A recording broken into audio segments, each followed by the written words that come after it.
Let's move on to some other news now. Defence Minister Nosiviwe Mapisa-Nqakula says it's uplifting to learn that the country is indeed producing and managing equipment relevant to assisting in international peacekeeping missions. She said this when officially opening the 9th edition of the Africa Aerospace and Defence Exhibition at Waterkloof Air Force Base in Pretoria. Over 400 exhibitors from more than 30 nations, mostly from Africa, are displaying their military products at the week-long event set to end on Sunday.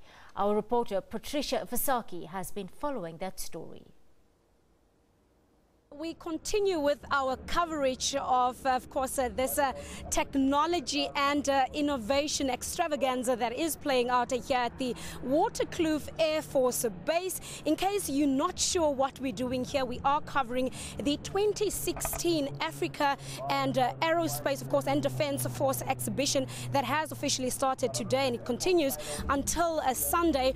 And of course, right now we are exploring the trade opportunities that an event of this magnitude makes possible for those who would like to tap into this business, of course. And you know, the UK has started a brilliant initiative where they actually link South African companies and companies in that particular country that would like to do business with each other. And right now I am joined by, of course, Sophia Lane. She is the Regional Director of the Department of International Trade in the Defence and Security Organization in that particular country. So she's going to unpack to us what exactly this initiative entails, how it works, and so on.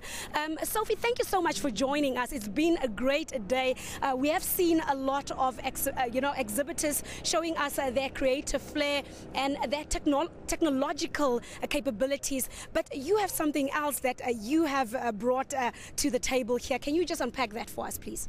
Yeah, absolutely. We came to AAD 2 years ago and we announced an initiative whereby South African companies can bid into the UK Ministry of Defence. So we're not only here promoting our own capabilities to the African market, but we're also here to encourage South African companies to bid into the UK market so that it's a true partnership and that we can really join together with some innovative technologies and work together to make better capabilities. And that, I'm sure, allows for much broader science and research and of course a technological and innovation footprint that can spread much larger than being in one center of the world.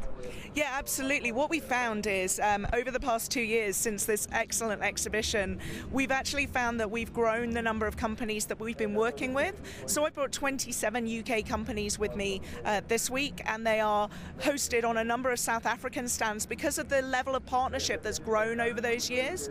They're doing a number of technology demonstrators together. They're working together on research and development, and they're really enhancing what we're able to bring to the global market. Now, 2 years ago, you say, of course, a significant growth is already showing.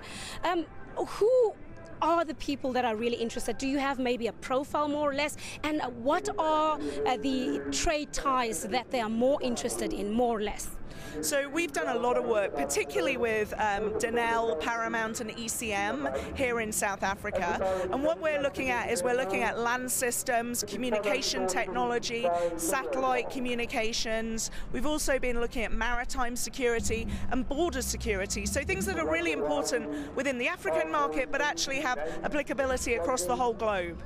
And some of the challenges that arrive with such an initiative, I'm sure there must have been a lot of challenges. What has been more difficult for you? And in terms of really creating an appetite for people to tap into that market and really, utilize that opportunity to their full potential, what are some of the challenges that you have come across so far?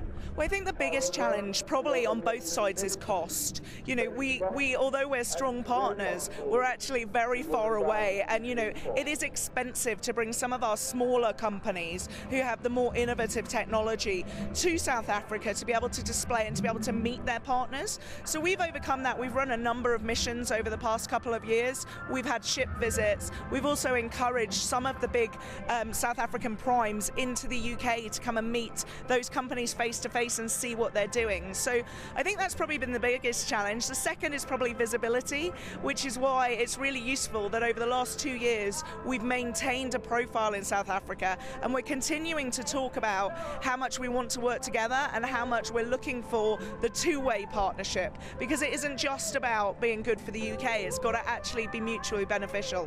And talking about those benefits, any possibilities of that initiative expanding to the rest of Africa? Yeah, absolutely. I mean, what we're looking for are defence companies who are able to bid into the UK. All you need to do is sign up on the website and get accredited, and then you can actually bid for UK programmes, and you'll get all of the details that a UK company would receive. So all of that is available. We're also looking and doing work elsewhere in Africa, and we're also talking to the South African government about procurements for the rest of Africa. So we're really trying to grow this initiative and really see what we can do together as partners. All right, thank you so much. Of course, there we have Sophia Lane from the UK's, of course, Defence Department, and she is the Regional Director of the Department of International Trades. That, of course, is linked to the Defence Department there in the United States. And as you heard, in case you have an interest and appetite to get involved in trade initiatives or business in the defence industry, then of course she is the woman to go to, and she can link you up with the necessary stakeholders, partners, and of course other organizations in the UK that can help you to get started in that particular industry.